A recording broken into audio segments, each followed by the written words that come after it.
नमस्कार मित्रांनो, S V C class 8मध्ये आपलं स्वागत आहे.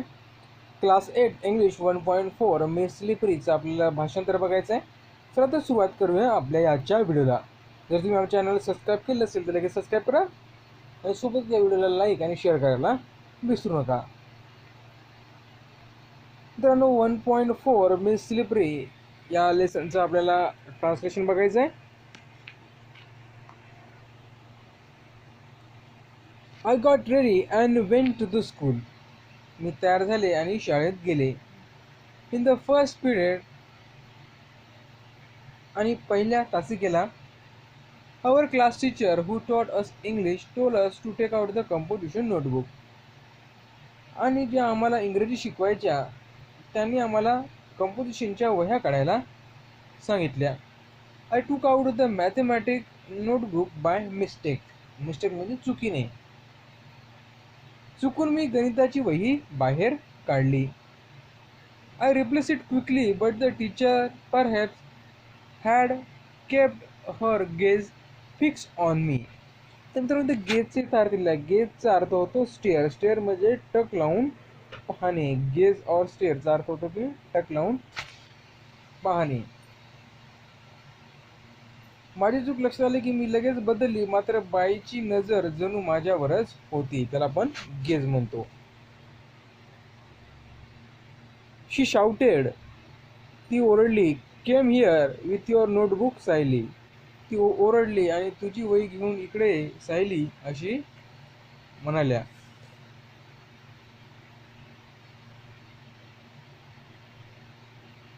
I obey her, but her angry look made my leg trembling, and when I reached her chair, the notebook fell on her feet. मी त्यांची आज्ञा पाळली, मात्र त्यांच्या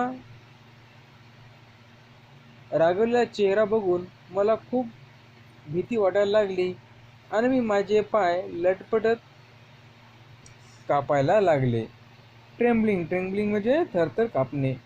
Wien I reach her chair. जेव्हा मी त्यांच्या चेअरजवळ पोहोचले. Notebook fell on her feet. म्हणजे त्यांच्या पायाशी माझं नोटबुक पडलंय.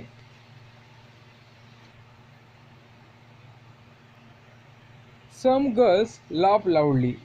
काही मुली जोराजोरात हसायला लागल्या. The teacher thought that I had drop the notebook on purpose. बाईंना वाटले की मुद्दामच मी त्यांच्या पायावर ही नोटबुक फेकली असावी. She started at me with all during look. आता ऑल ड्युरिंग लुकचा इथं अर्थ दिलेला आहे the frightening look. Frightening look. She stared at me with an all during look. Go and stand near your seat she yelled. त्या जोराने ओरडल्या की जा तुझ्या जागेवर तू उभी राहा. I kept standing. मला त्यांनी उभंच ठेवलं. Punish for the whole period. आणि पूर्ण तासिकाभर त्यांनी मला उभं राहण्याची शिक्षा दिली होती.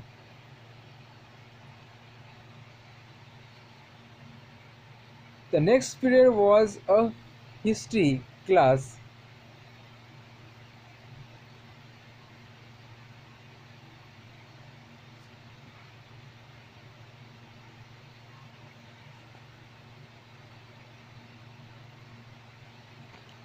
The next was a history class and my favorite subject.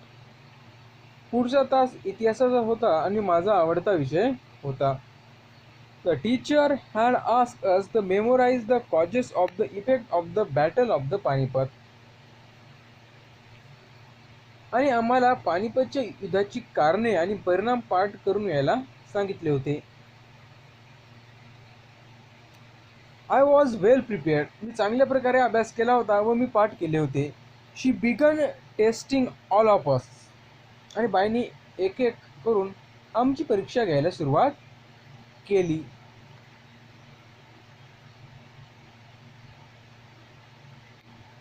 One by one when I am turn came I went blank. जेव्हा माझी वेळ आली तेव्हा मी सगळे काही विसरले होते. वेंट ब्लँकचा इथं अर्थ मित्र. वेंट ब्लँक म्हणजे काय?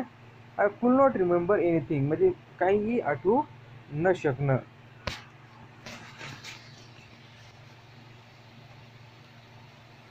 The teacher gave me a stern stare while I stood there still with my head hanging down the shame. काही सांगू शकले नाही आणि बाई माझ्याकडे रागाने बघत राहिल्या आणि मी सरळ स्तब्ध उभे होते, लाजेने मान खाली घालून.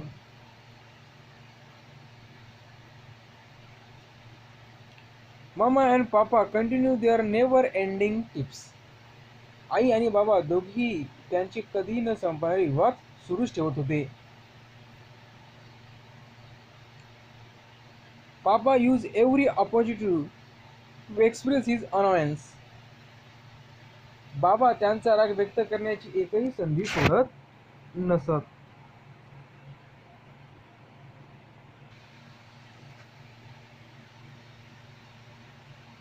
Mama on her party. आणि ते रागावली की आई अशा वाद विवादात खूप मोठे भांडण बनण्याची संधी सोडत नसे. Did not allow any such occasion to slip without turning into the vociferous quarrel. Vociferous म्हणजे noisy and forceful, the expression one feeling. The quarrel was between the two, but the punishment inevitably descended on a third one.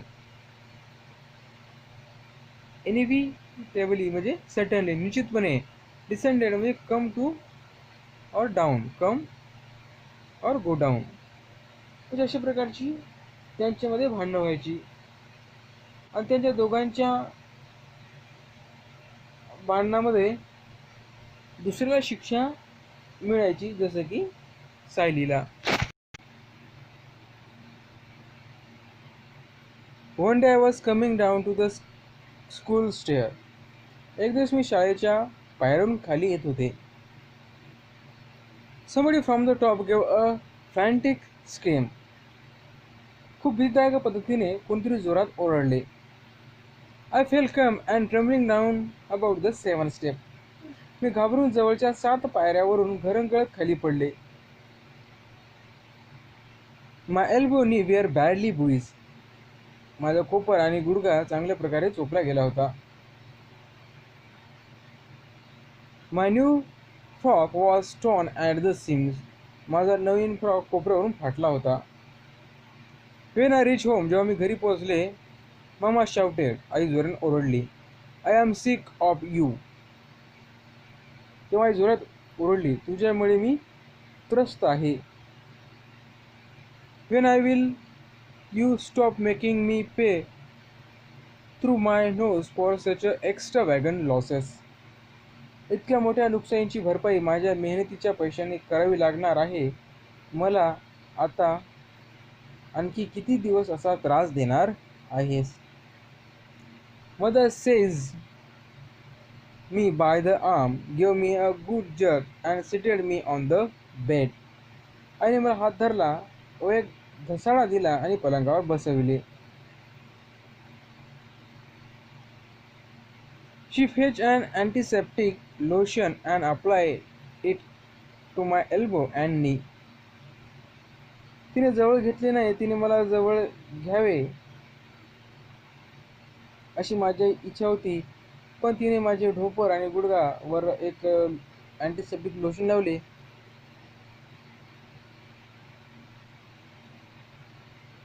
But did not hug me within the lingered and yearning that she would hold me or console me. Even she had given me just a sympathetic pat, my smarting limbs would have been suited. पण तिने मला जवळ घेतले नाही. तिने मला जवळ घ्यावे, माझी समजूत काढावी म्हणून मी आतल्या आत रडत होते. तिने मला प्रेमाने थोपटले जरी असते ना, तरी माझ्या गुडघ्याच्या वेदना आपोआप कमी झाल्या असत्या.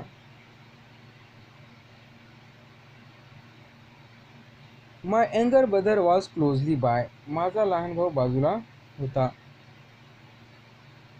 As Mama walked away to the kitchen, आई आज स्वयंपाकघरात निघून गेल्यावर तो माझ्याजवळ आला आणि बाजूला बसला. Came and sit beside me. He placed his little hand on my arm and whispered. आपले छोटे छोटे हात माझ्या हातावर ठेवून तो हळूच म्हणाला, are you in a great pain? तुला खूप दुखतंय का ग? I hug him tight and started crying again. मी त्याला जवळ घेऊन पुन्हा रडायला लागले. I use to walk quite cautiously, yet I would often stumble. One day, the class monitor announced. मी खूप काळजीपूर्वक चालण्याचा प्रयत्न करायचे, पण तरी देखील मी नेहमीच धडपडायचे. एक दिवस आमच्या वर्गाची कप्तान म्हणाली, आपण हिला धडपडी म्हणत जाऊ. We'll call her Slippery or the sleep on the wet ground. Sally managed to sleep even the dry land. कारण लोक ओल्या जागेवर घसरून पडतात, ती चांगल्या कोरड्या जागेवर सुद्धा घसरून पडते म्हणून. That provided the other girls of the classes new scope for fun. त्यामुळे इतर मुलींना माझी थट्टा करण्याची आयतीच संधी मिळाली. They teased me with the new title every day. Soon the verse was composed in my honor.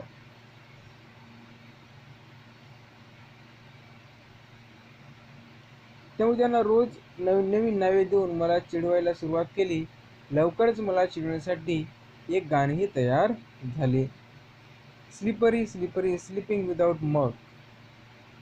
Ask her simplest question, no answer is your luck.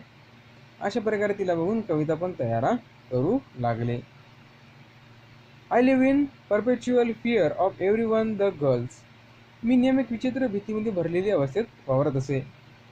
The teacher, the young and old, when I was in the class, I dare not move out, and when I was outside, I was afraid of re-entering the class, nor could I muster the courage to speak anyone. तेव्हा वर्गात असायचे तेव्हा वर्गाच्या बाहेर जाण्याची हिंमत होत नव्हती, आणि बाहेर असायचे तेव्हा वर्गात जाण्याची हिंमत होत नव्हती. कुणासोबत बोलण्या इतके देखील धाडस मी करू शकत नव्हते. तर मित्रांनो, हा होता फर्स्ट पार्ट. पुढचा पार्ट आपण नेक्स्ट व्हिडिओमध्ये बघणार आहोत, व्हिडिओ 2 मध्ये.